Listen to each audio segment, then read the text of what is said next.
الحمد لله نحمده ونستعينه ونستغفره ونؤمن به ونتوكل عليه ونعوذ بالله من شرور أنفسنا ومن سيئات أعمالنا من يهده الله فلا مضل له ومن يضلله فلا هادي له ونشهد أن لا إله إلا الله وحده لا شريك له ونشهد أن سيدنا ومولانا محمدا عبده ورسوله أما بعد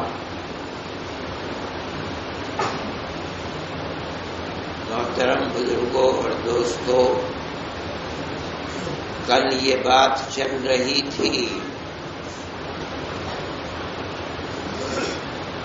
کہ شیطان جو وعدہ کر کے آیا ہے کہ میں آدم اس کی اولاد کو جس جنت سے مجھے اس کی وجہ سے نکالا گیا ہے، میں بھی آدم اور اس کی اولاد کو جب تک میرا بس چلے گا جنت میں نہیں آنے دوں گا۔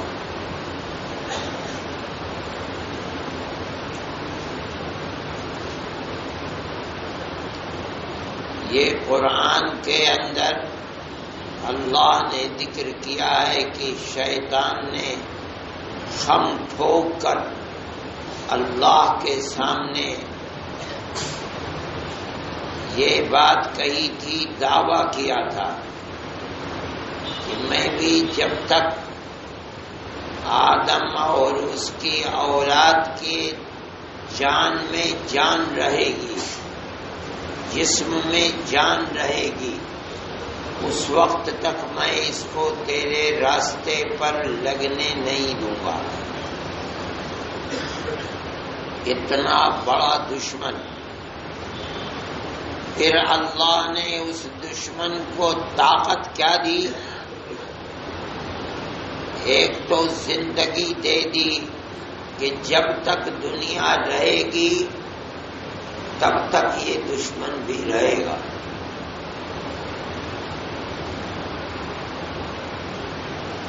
دوسرے،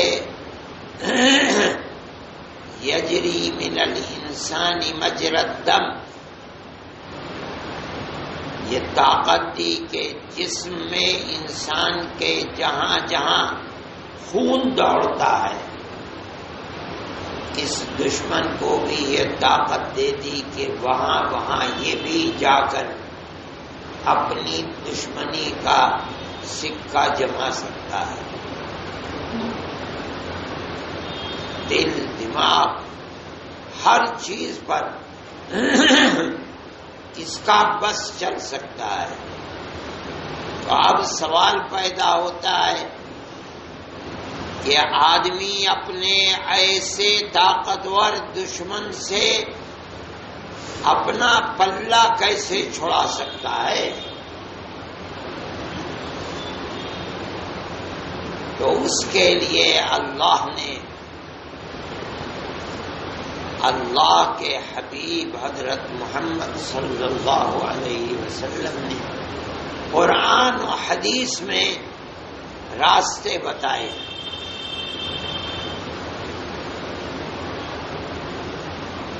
کل میں نے حدیث بتائی تھی، پڑھی تھی کہ ایسا قلعہ جس کے اندر شیطان گھس نہیں سکتا، اپنی ساری طاقت کے باوجود شیطان میں یہ طاقت نہیں ہے کہ وہ اس قلعے کے دروازوں میں اندر جا سکے، دیواروں کو پھلان سکے۔ وہ قلعہ کیا ہے؟ ذکر اللہ،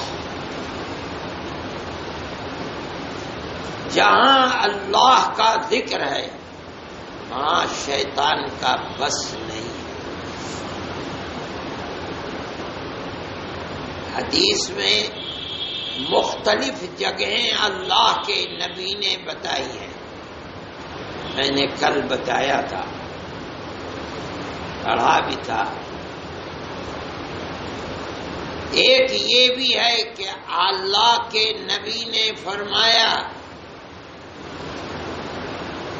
کہ جو مشکیزہ، جس میں سے مشک ہوتی تھی، پہلے پانی بھرتے تھے، اس کے منہ کو کھول کر پانی نکالتے تھے، پیتے تھے، فرمایا جس مشکیزے میں پانی ہے پینے کے لیے، اس کے منہ کو وکا ڈوری سے بند کر دو، کھلا مت چھوڑو۔ حدیث میں فرمایا کہ اینا برتن کو ڈھانپ دو جس میں پانی ہے، دودھ ہے، کھانا ہے، کھلا مت چھوڑو، ڈھانپ دو کسی چیز سے۔ فرمایا اغلق الباب، گھر کے دروازے کو کھلا مت چھوڑو، بند کر دو۔ یہ بند کرنے کا حکم کیوں ہو رہا ہے؟ مشکیزے کے منہ کو ڈوری سے باندھ دو، بند کر دو، برتن کو ڈھانپ دو، دروازوں کو بند کر دو۔ کیوں؟ فرماتے ہیں فَإِنَّ الشَّيْطَانَ لَا يَفْتَحُ غُلُقًا أي مغلقا، جس کو تم نے بند کر دیا شیطان کے اندر اس کو کھولنے کی طاقت نہیں ہے۔ مگر عجیب بات ہے، ارے بھائی دروازے کو بند کر دو، بلی تو نالی کے اندر سے آ جاتی ہے، چڑھ کر اوپر سے آ جاتی ہے، وہ شیطان جو انسان کے جسم کے اندر جہاں جہاں خون چلتا ہے وہاں وہاں پہنچ، اس شیطان میں طاقت نہیں کہ وہ دیوار پھلان کے آ جائے۔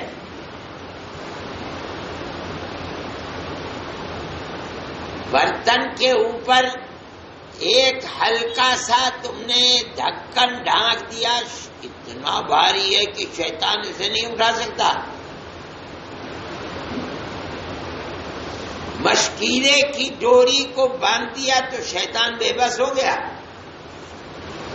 محدثین فرماتے ہیں مطلب حدیث کا یہ ہے کہ شیطان اس بند کیے ہوئے کو کھولنے کی طاقت نہیں رکھتا جس کو اللہ کے نام لے کر بند کیا گیا ہے، اللہ کے ذکر کے ساتھ بند کیا گیا۔ مطلب ہے بند کرو ڈوری سے بسم اللہ کہہ کر، برتن کو بند کرو ڈھکن سے بسم اللہ کہہ کر، دروازے کو بند کرو اللہ کا نام لے کر۔ اب شیطان میں اللہ کے ذکر سے جو گرہ لگی ہے، شیطان لعین میں یہ طاقت نہیں ہے کہ وہ اللہ کے ذکر سے لگی ہوئی گرہ کو کھول دے، نہیں کھول سکتا۔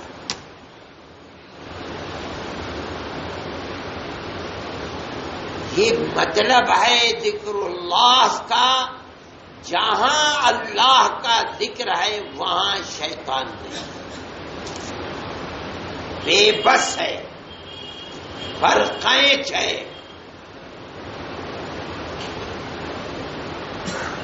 اب اللہ کو یاد کرنا، اللہ کا ذکر کرنا، آدمی تو 24 گھنٹے سو رہا ہے، غافل ہے، بازار میں ہے، گھر میں ہے، مسجد میں ہے، مدرسے میں ہے، کہیں بھی ہے، ہر وقت شیطان تو مستقل لگا ہوا ہے 24 گھنٹے۔ اگر سامنے سے داؤ چلے گا، سامنے سے آ کے بہکاؤں گا، سامنے سے نہیں چلے گا، پیچھے سے بہکاؤں گا، وہاں داؤ نہیں چلے گا تو داہنی طرف سے، ادھر نہیں چلے گا بائیں طرف۔ اور 1-2 دن نہیں، اگر 80 سال کی عمر ہے تو مرتے وقت تک میں اپنے اس مکر اور فریب میں کسر نہیں چھوڑوں گا۔ اسی لیے ہر جگہ شیطان ہے، ہر وقت ہے، تو اللہ قرآن میں بھی فرماتا ہے اذکروا اللہ ذکرا کثیرا والذاکرین اللہ کثیرا والذاکرات۔ شیطان سے جو بچنا چاہتا ہے تو جس طرح ہر طرف ہر وقت ہر طرح سے شیطان تیری جڑ کھودنا چاہتا ہے، تیری آخرت کو برباد کرنا چاہتا ہے، تو بھی اسی کثرت کے ساتھ اپنے اللہ کو یاد رکھ۔ قرآن میں اللہ کسی اور چیز کے لیے بار بار تاکید کثرت کی نہیں کرتا، لیکن اللہ کے ذکر کا آتا ہے تو کہتا کثرت کے ساتھ ذکر کرو۔ کسی جگہ تھمو مت، یہ نہ سمجھو کہ حج ہو گیا چھٹی مل گئی، پر مت نہیں، فَإِذَا قَضَيْتُم مَّنَاسِكَكُمْ فَاذْكُرُوا اللَّهَ۔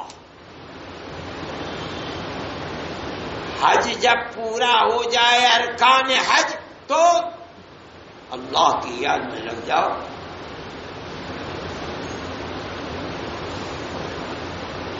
نماز 5 وقت پڑھتے ہو، فَإِذَا قُضِيَتِ الصَّلَاةُ فَانتَشِرُوا فِي الْأَرْضِ وَابْتَغُوا مِنْ فَضْلِ اللَّهِ وَاذْكُرُوا اللَّهَ كَثِيرًا لَعَلَّكُمْ تُفْلِحُونَ۔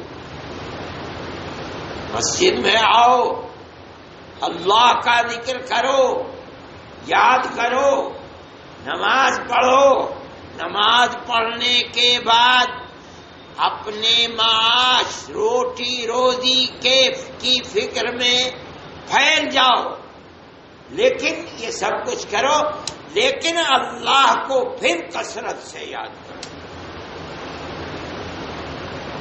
کیوں؟ جب شیطان قدم قدم پر تمہارے پیچھے پڑا ہوا ہے تو تمہیں بھی قدم قدم پر اللہ کے ذکر سے غافل نہیں بننا، اور اگر غفلت ہوگی ذرا سی تو شیطان پھر اپنی چونچ دل کے اندر ڈال دے گا۔ جہاں اللہ کو یاد کیا ایک دم نکل کے باہر، کیوں؟ اللہ کی یاد کے ساتھ اس کا بس نہیں چلتا، اور جہاں غفلت ہوئی پھر فوراً وسوسہ پیدا کرنے کے لیے ڈال دیتا۔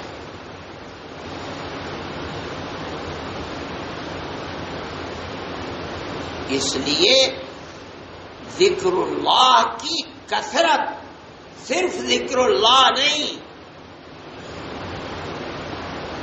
اگر کسی کو اپنے ایسے دشمن سے بچنا ہے جو ایک لمحے کے لیے بھی دشمنی سے چوکتا نہیں ہے، تو یہ ضروری ہے کہ وہ ایک لمحے کے لیے بھی اپنے دشمن کے داؤ اور مکر سے غافل نہ ہو۔ اور وہ کیا چیز ہے؟ اللہ کا ذکر۔ اور وہ ذکر بھی قرآن کیا کہتا ہے؟ اذکروا اللہ ذکرا کثیرا۔ كثيرا وسبحوه بكرة وأصيلا. صبح شام ہر وقت کثرت کے ساتھ اللہ کو یاد رکھو.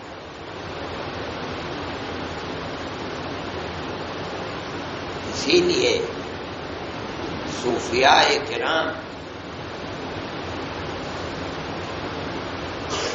اپنے متوسلین کو جو ذکر کی تلقین کیا کرتے تھے وہ ایسی نہیں تھی کہ بس 400 مرتبہ یہ کر لو، 500 مرتبہ وہ کر لو اور باقی نہیں.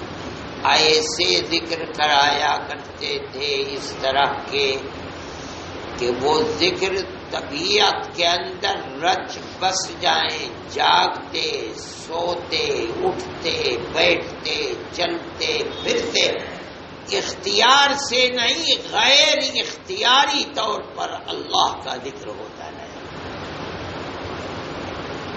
ورنہ اختیاری طور پر اگر ہوگا تو جب یاد آئے گا تب ذکر کرے گا، یاد نہیں آئے گا تو ذکر بھی نہیں ہوگا.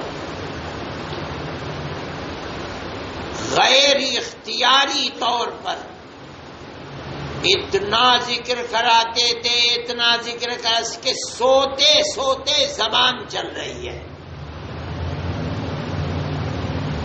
سوتے سوتے سانس چل رہا ہے. سانس تو چلتے ہی ہے مگر اللہ کے ذکر کے ساتھ چل رہا ہے. قلب چل رہا ہے، جہاں توجہ کی لگا کہ قلب تو اللہ اللہ کر رہا ہے. ایسا لگتا تھا کہ کسی وقت بھی آدمی غافل نہیں ہے اللہ کے ذکر سے.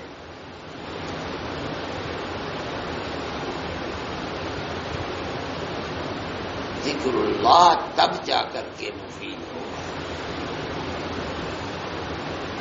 اس زمانے کے اندر پہلے لوگ ذکر کرتے تھے اور کراتے تھے، لوگوں میں طلب تھی،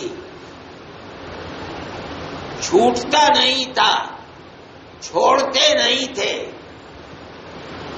میں نے دیکھا حضرت رحمت اللہ علیہ کو اپنے بعض متوسلین کو روز آنا اسم ذات اللہ اللہ 24 گھنٹے میں 1.25 لاکھ مرتبہ. آج تو کسی سے 12 تسبیح بھی نہیں پابندی رکھی جاتی. 1.25 لاکھ مرتبہ تسبیح چلاتے چلاتے زخم ہو جاتے تھے، کپڑا لپیٹ کر کے انگلیوں میں تسبیح کو چلاتے تھے. مقصد کیا؟ اتنا ذکر کرو، اتنا کرو کہ غیر اختیاری طور پر ذکر اللہ زبان، جب کبھی خاموش رہے زبان تو اللہ اللہ. آدمی کو اتنی لگن ہو جاتی تھی کہ اسے بات کرتے ہوئے الجھن ہوتی تھی کہ بات کروں گا تو اللہ کا ذکر چھوٹ جائے گا. اسی طرح ذکر قلبی باس انفاس ایسے ذکر ہیں کہ کرتے کرتے کرتے اختیار سے کرتے کرتے آدمی کی طبیعت بن جائے، رچ بس جائیں. اگر موت سے پہلے مان لو بے ہوشی طاری ہو گئی تب بھی وہ آدمی خوشبخت جس کا ذکر غیر اختیاری طور پر جاری ہو گیا ہے وہ پھر بھی ذکر کرتا رہے گا. یہ جبھی میسر ہوگا جبکہ اللہ کا ذکر اختیار سے اتنا کیا جائے کہ اختیار سے کرتے کرتے بلا اختیار ذکر ہونے لگے. ورنہ شیطان کو مات نہیں دے سکتا. شیطان کو تو ڈیفیٹ جبھی دے گا، اس کے مقابلے میں اس کو ناکام تو جبھی کرے گا جب وہ اگر ہر وقت دشمنی میں لگا ہے تو یہ ہر وقت اسے بے بس کرنے میں لگا ہوا ہے، تب جا کر کے کامیابی ہوگی۔ لیکن اللہ کا ذکر کرنے والوں کے اندر اب وہ چسک نہیں آئے، وہ طلب نہیں آئے۔ پہلے لوگوں میں طلب ہوا کرتی تھی اور وہ میدان کے مرد بنا کرتے تھے، اب نہیں ہے۔ اسی لیے آدمی آ کر کہتا ہے کہ پابندی نہیں ہوتی، تو وجہ اس کی یہی ہے کہ طلب نہیں ہے۔ اگر طلب ہوتی اور اللہ کا ذکر آدمی کے دل میں اتر جاتا تو جس طرح نماز نہ پڑھے تو بے چینی ہوتی ہے، اسی طرح اللہ کا ذکر نہ کرے تو بے چینی ہوتی ہے۔ مگر ہمارا حال خراب ہے دنیا کی محبت میں کہ جس طرح ذکر اللہ ہونا چاہیے نہیں ہوتا، تو اس کا فائدہ بھی نہیں ہوتا، شیطان کے تسلط سے بچ بھی نہیں پاتے۔ لیکن اگر اللہ سے دعا کرے آدمی، اس کی محبت کا طالب بنے، اپنے مقصد کی کامیابی کے لیے روئے، آنسو بہائے اور سچے دل سے محنت کرے، کوئی وجہ نہیں ہے کہ اللہ دستگیری نہیں فرمائے گا اور اس کو کامیابی نہیں دے گا، یہ نہیں ہوگا۔ اس کے ساتھ ساتھ اللہ کے ذکر کے لیے ایک اور بھی چیز ضروری ہے، اس کو بہت سمجھنا چاہیے کہ اللہ کا ذکر آدمی کرتا ہے زبان سے، سانس سے۔ یہ ضروری ہے ذکر کا پورا فائدہ حاصل کرنے کے لیے کہ اس زبان کے ذکر کے ساتھ اپنے دل اور دماغ کو بھی شریک کرے۔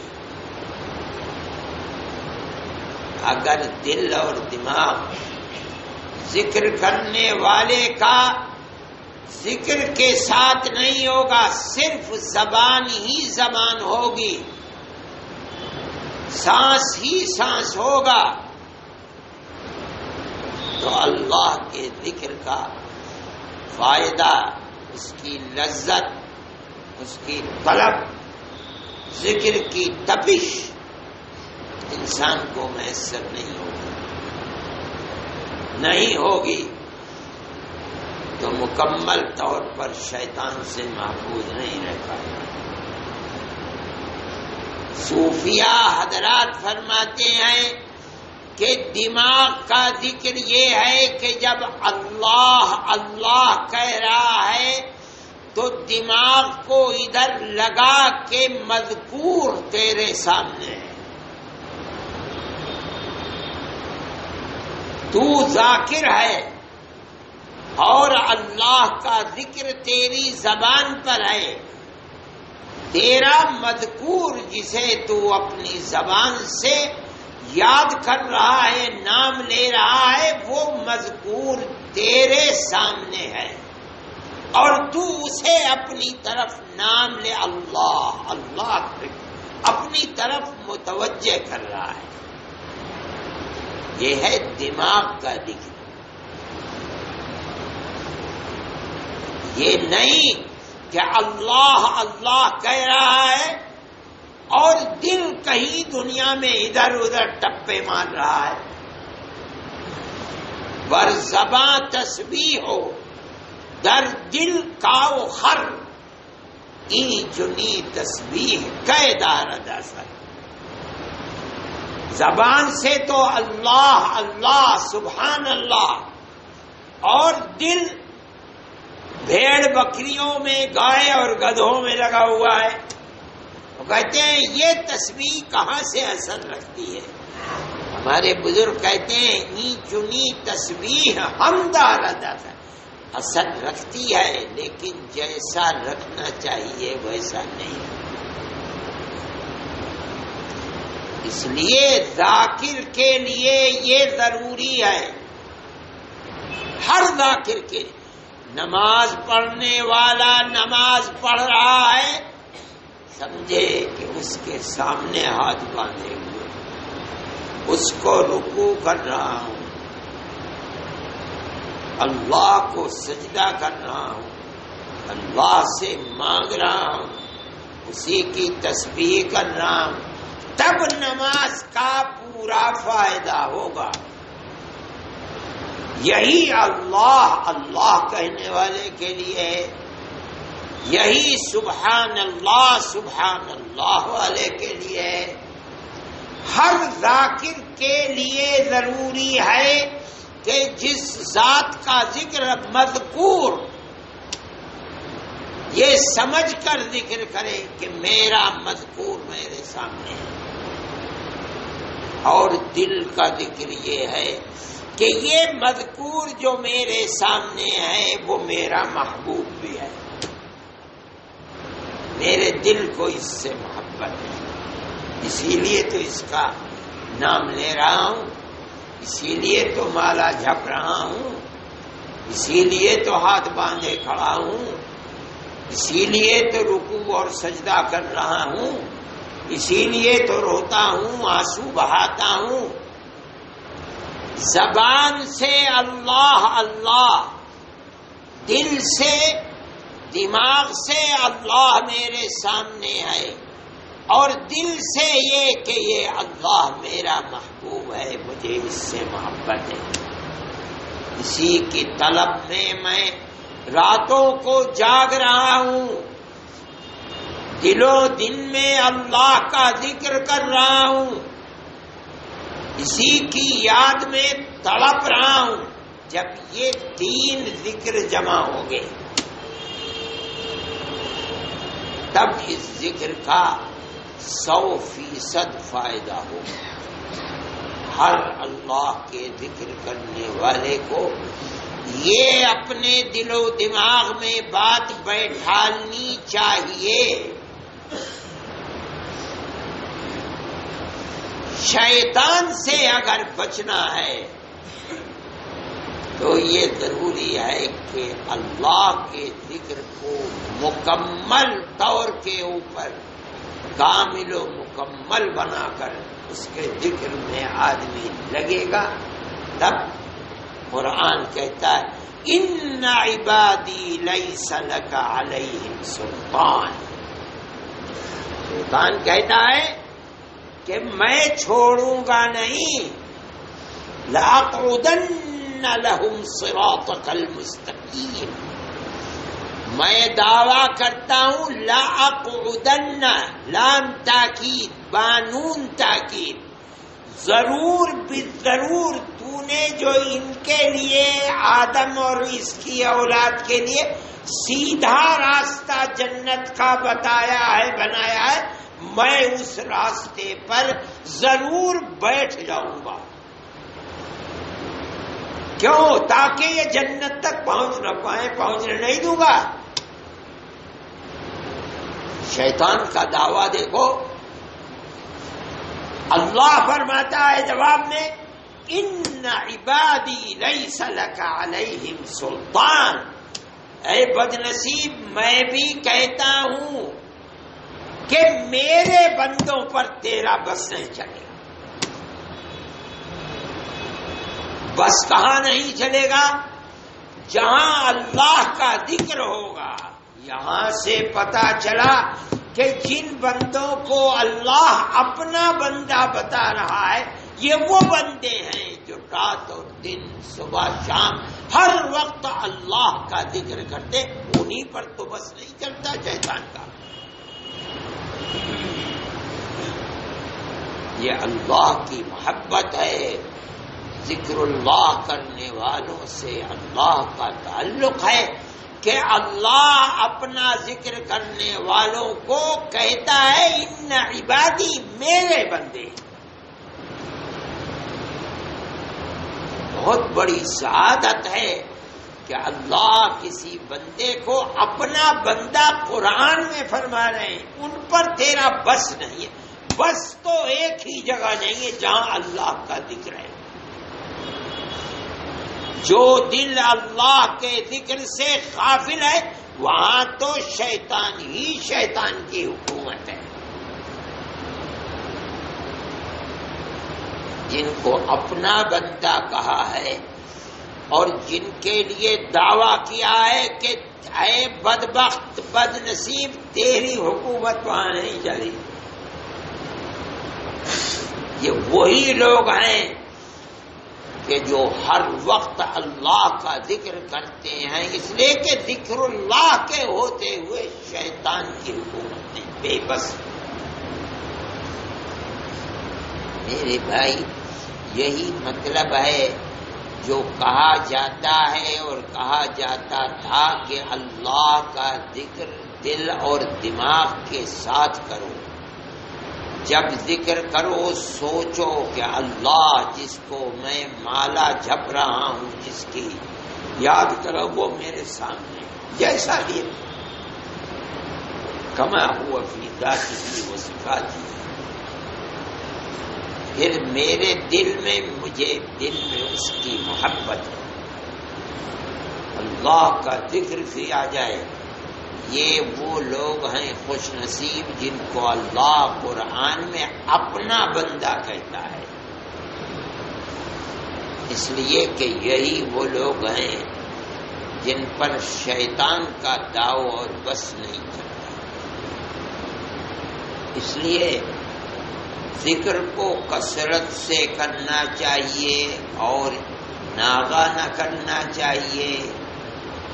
دل میں زبان اور سانس کے ساتھ دماغ اور دل کو لگا کر ذکر کرنا چاہیے. تب اس کا اثر یہ ہوگا کہ دل میں تڑپ ہوگی. آدمی اگر چھوڑنا بھی چاہے گا تو چھوڑ نہیں پائے گا. حضرت شیخ عبد القادر جیلانی رحمت اللہ علیہ نے، ان کا مقولہ صوفیہ میں مشہور ہے، کہتے ہیں کہ پہلا مرحلہ تو ذکر کا یہ ہے کہ ذکر کرنے والا ذکر پر مسلط ہو جائے. کیا مطلب؟ کچھ بھی ہو ناغہ نہ ہو ذکر کا. یہ تو پہلا مرحلہ ہے. اور دوسرا مرحلہ کیا ہے کہ ذکر کرتے کرتے ذکر ذاکر کے اوپر مسلط ہو جائے. ذکر کرتے کرتے ایسی چسک پیدا ہو جائے کہ اب اگر ذکر چھوٹتا ہے تو بے قراری ہوتی ہے. ذکر ذاکر پر مسلط ہو گیا. اور بڑی عجیب بات فرماتے ہیں کہ آخری مرحلہ جو بتاتا ہے کہ ذاکر ذکر کرنے میں کامیاب ہو گیا، وہ تیسرا مرحلہ یہ ہے کہ مذکور ذاکر پر مسلط ہو جائے.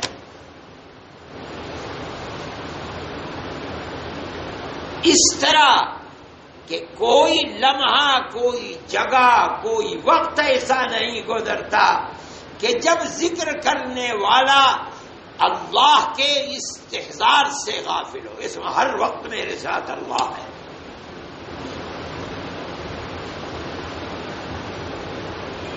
یہ بڑی عجیب بات ہے. ذکر کا مکمل فائدہ سارے تصوف کا حاصل ہی یہی ہے، ذات واجب الوجود کا استحضار. ہر وقت کہیں بھی ہے یہ سمجھتا ہے، یقین کے ساتھ دیکھتا ہے، اپنے دل کو ٹٹولتا ہے دماغ، اللہ میرے ساتھ ہے. کسی میں تو غفلت نہیں. ہم نے حضرت رحمت اللہ علیہ کو دیکھا بھائی، اور بزرگوں کو تو دیکھا نہیں، سوتے رہتے تھے، خراٹا لیتے رہتے تھے، اور جہاں کروٹ بدلی فوراً اللہم لک الحمد والشکر، اور اگلے ہی لمحے میں پھر خراٹے ہو گئے۔ جن کے مزاج اور طبیعت میں اللہ کا ذکر بس گیا اور مذکور مسلط ہو گیا، آخری مرحلہ، کسی وقت بھی غفلت نہیں ہے، سو رہا ہے آدمی، آنکھ کھلی نہیں ہے، ذرا سا کروٹ ہوئی فوراً اللہ کا ذکر زبان سے نکلا، اور اگلے ہی لمحے میں پھر خراٹے۔ اس لیے میرے بھائی، اللہ کے ذکر کی کثرت، شب و روز تو گزر رہے ہیں، رمضان آدھا گزر گیا، آدھا اترنے کے اوپر ہے، لیکن اللہ سے مانگنا، اس کی محبت کا طلب کرنا، رو رو کر مانگنا کہ اے اللہ ذکر میں برکت عطا فرما دے، اپنی محبت عطا فرما دے۔ جو راتیں اور دن بھی گزرے ہیں وہ خدا کی بہت بڑی نعمت ہے، کون جانتا ہے کہ زندگی رہتی ہے کہ نہیں رہتی، پھر کبھی یہ مبارک شب و روز میسر ہوتے ہیں نہیں ہوتے ہیں، جوان بھی مرتے ہیں، بوڑھے بھی مرتے ہیں، ادھیڑ بھی مرتے ہیں، بچے بھی مرتے ہیں، روز جنازے اٹھ رہے ہیں، خدا جانے ہمارا جنازہ کس دن اٹھ جائے گا۔ اس لیے جو وقت ہے اس کو خوب توجہ کے ساتھ بھیک مانگ کر، اللہ کا ذکر کر کے، دل اور دماغ کو حاضر بنا کر، اللہ سے رو رو کر دعا کر کے کہ اے اللہ اپنی محبت عطا فرما، وقت کو گزارنا چاہیے۔ اللہ ہماری دنیا کو بھی آباد فرما دے، ہماری آخرت کو بھی آباد فرما دے، اپنی محبت ہمارے دلوں کے اندر راسخ فرما دے، اور اللہ تعالی حسن خاتمہ میسر فرما دے۔ صلی اللہ تعالی علیہ وسلم۔